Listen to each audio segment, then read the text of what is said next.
Software అంతా rich అయినా software అంతా రిచ్ అయినా అంటే రిచ్లా కనపడడానికి ట్రై చేస్తూ ఉంటారు. సో ప్రతి ఒక్కరు మంచిగా పైన formal iron shirt, pant, trouser, దాంతోపాటు మంచి ఫార్మల్ షూస్ వేసుకొని ఒక రిచ్గా ఒక యాపిల్ వాచ్ పెట్టి ఒక యాపిల్ ఫోన్ పట్టుకొని సో వాళ్ళు అంటే ఒక మంచి బైకో కార్లో వెళ్తున్నంత మాత్రం రిచ్ కాదు.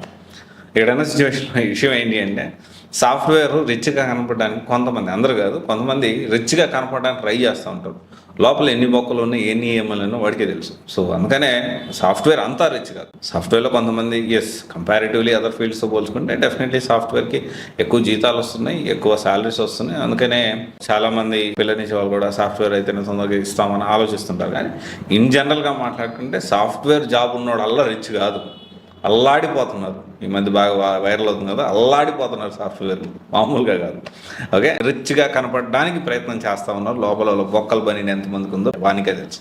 ఓకే, సో ఇది ఒకసారి ఆలోచించండి. సాఫ్ట్వేర్ అంతే అద్భుతం అని కదా, సాఫ్ట్వేర్లో కూడా హై శాలరీస్ ఉంటాయి, నార్మల్ శాలరీస్ ఉంటాయి, లో శాలరీస్ కూడా ఉంటాయి.